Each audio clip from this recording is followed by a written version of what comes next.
Good morning, good evening, आप जिस भी समय मुझे देख रहे हैं। तो आज हम शुरू करेंगे एम लक्ष्मीकांत का पॉलिटी का बुक जो है चैप्टर 1 हिस्टोरिकल बैकग्राउंड। तो सबसे पहले हुआ क्या था कि 1600 में ब्रिटिशर्स इंडिया आए थे स्पाइस के व्यापार करने के लिए। उनका यही मकसद था कि वो इंडिया आके स्पाइस व्यापार करे। और जो आए थे ग्रुप ऑफ मर्चेंट्स जो स्पाइस का व्यापार या बिजनेस करने के लिए, उस कंपनी का नाम था ईस्ट इंडिया कंपनी। तो जो क्वीन थी इंग्लैंड की, क्वीन एलिजाबेथ, तो उन्होंने एक आपका चार्टर ग्रांट किया था, या कहें तो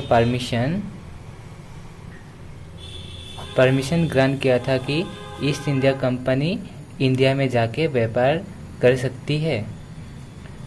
लेकिन क्या हुआ 1765 में जो ईस्ट इंडिया कंपनी है जो सिर्फ व्यापार करने आई थी, वो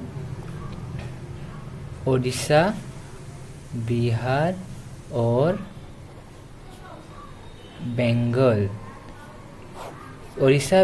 बंगाल में अपना दीवानी राइट्स ले लिया।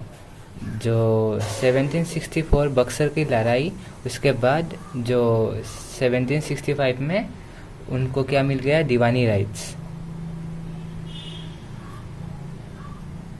किधर मिला? उड़ीसा, बिहार और बंगाल में। तो दीवानी राइट्स का मतलब क्या है? दीवानी राइट्स का मतलब है rights over revenue and civil justice. तो rights over revenue and civil justice, तो इसका मतलब हुआ इंसाफ। जो ईस्ट इंडिया कंपनी है वो इंसाफ करेगी और रेवेन्यू भी कलेक्ट करेगी, दोनों करेगी वो।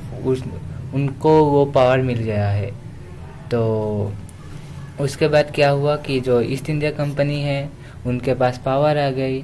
तो जब उनके पास पावर आ गई तो वो इंडियंस के ऊपर बहुत अत्याचार करने लगे।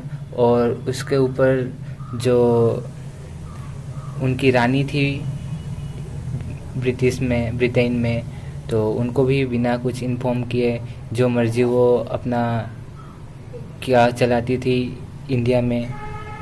तो इसी के वजह से क्या हुआ कि 1858 में जो ब्रिटिश क्राउन और जो इंग्लैंड की रानी थी, उन्होंने क्या किया, टोटल रिस्पॉन्सिबिलिटी खुद ले ली कि अब वो इंडिया को गवर्न करेगी, ना कि ईस्ट इंडिया कंपनी। तो वही इसी के लिए हमने जो हिस्टोरिकल बैकग्राउंड है, इसमें हम दो चीज़ पढ़ेंगे। एक कंपनी रूल, जो 1858 का पहले जो ईस्ट इंडिया कंपनी रूल कर रही थी, वो कंपनी रूल। और जो एलिजाबेथ या द ब्रिटिश क्राउन जो है वो रूल किया। तो 1858 से लेके इंडिया को आज़ादी मिलने के पहले तक 1947 तक क्राउन रूल चला इंडिया में। तो आज का वीडियो इतना तक ही, और नेक्स्ट क्लास में हम लोग क्राउन रूल और कंपनी रूल के अंदर जो एक्ट थे वो पढ़ेंगे। इनमें 3-4 एक्ट थे, इसमें भी है। तो ये हम लोग नेक्स्ट क्लास में पढ़ेंगे। अभी के लिए इतना ही। Thank you. जय हिंद, जय भारत।